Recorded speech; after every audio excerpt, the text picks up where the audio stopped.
So Warner Brothers just made a huge pro-AH move, and a very, very public one at that, telling you that despite the loss of billions of dollars in the last few quarters and tens of billions in market cap, they're still going to elevate someone to a position of power that, number one, attacked their consumer base. I mean, just did it outright, saying, we don't care what you say about things. And number two, backed AH publicly. And this was the only person in a position of prominence that did that at Warner Brothers. I mean, the only one that ended up speaking out. Warner Brothers is going to have a problem ignoring this too, because when that statement was made, it was made at over 2 million people that had signed a petition. Well, guess what? Since then, we've had a trial. We had over 4.6 million people sign the same petition saying they want to get rid of AH from Aquaman 2. Team AH is celebrating this move too. And what's funny about it is that Warner Brothers, they are beyond desperate. I mean, they fired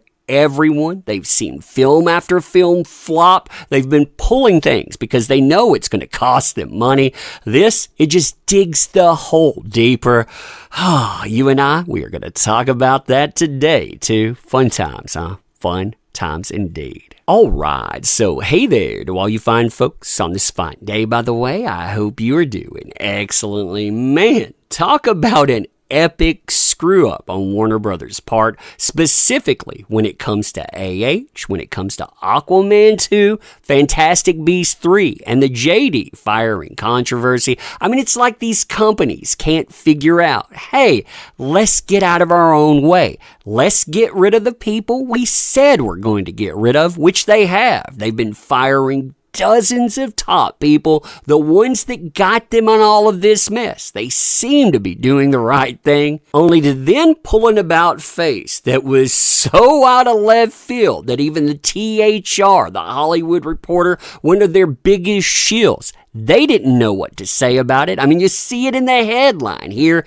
DC shocker with James Gunn and Peter Safran. He's going to be the guy we're focusing on, by the way, to lead film, TV, the animation division, with the duo reporting directly to David Zaslav and assuming the titles of co-chairs and co-CEOs of DC Studios. Now, as far as Peter Safran is concerned, he is the only person at Warner Brothers that was in a position of prominence. He is a producer on Aquaman 2 that decided he would sound off on Aquaman 2, on JD and AH, and when he did this, number one, he decided to go after the customers. He decided we're not going to listen to you would be the right way to do this. And he did this, number two, while promoting a different movie. So he's supposed to be out there promoting the Suicide Squad. He's supposed to be talking about James Gunn, Idris Elba, and instead he brings up AH, and this is what he has to say. Quote, I don't think we're ever going to react to, honestly, pure fan pressure. So he's telling you right here, we're never going to react to what the fans, what the customers have to say about something. We decide what's best. I mean, you gotta do what's best for the movie. So he's telling you here, listening to the customer, that isn't what's best for the movie. Man, doesn't seem like the way to go, does it? We felt that if it's James Wan and Jason Momoa, it should be AH. That's really what it was. So again, we made this decision. We're not going to listen to fans, and he's making this statement while you have millions of signatures out there asking for her removal from a film. One is not unaware of what is going on in the Twitterverse. So he's telling you too, we see all of the backlash every single time this subject is engaged, but that doesn't mean that you have to react to it or take it as gospel or cede to their wishes. So you don't have to listen to people, even though you see millions of people sounding off about something. Doesn't really matter what they say. You don't have to react. He is reacting, by the way, but he's telling you we're never going to give in to what you say. You have to do what's right for the film, and that's really where we landed on it. And the media, well, they did exactly what you would expect the media to do, what they have been doing all along. They took this thing, they weaponized the statement. In fact, this is from Deadline.com.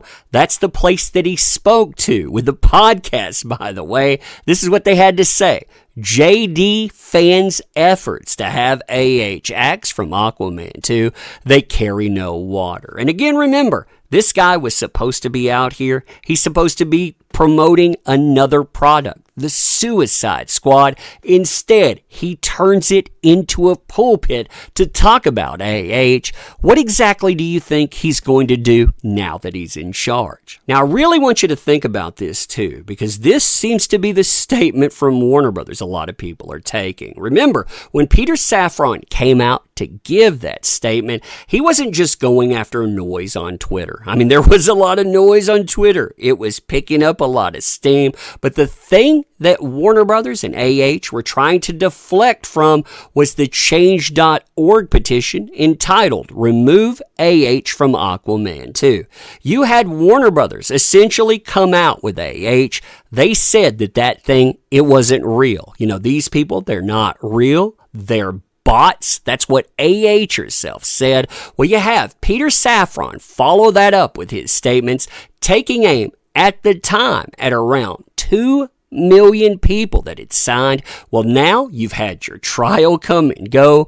That number has ballooned to over 4.626 million people. And you don't have to take my word for what's going on. I mean, all you have to do is look up Team AH, whether that's their PR people, whether that's their mouthpiece girlfriend, or other people that push AH propaganda. I mean, these are people that don't tune in for these types of movies. They don't spend money on these products. But hey, a few likes out there, right? And you see the narrative that they're pushing. The producer of Aquaman, Peter Safran, is now the head of DC Studios, and he's sticking with AH. They put that quote in there, by the way, and that quote, again, is over a year old. They may want to ignore this now, but this is a huge problem for Warner Brothers, a huge problem that's not just going to disappear either. I mean, we're talking about billions of dollars at stake. Warner Brothers can't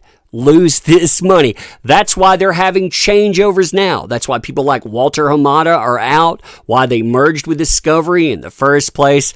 Oh man, I mean this is a trash fire, and it is just getting started again. Man, but anyway, let me know what you think about this, and as always, I appreciate the heck out of you. You make this stuff work. Thank you. I can't say that enough. If you want to help out the channel, by the way, links are in the description. We can always use your help too. The biggest help though, sharing this around, subbing to the channel, being here. Thank you for all of that. I appreciate you.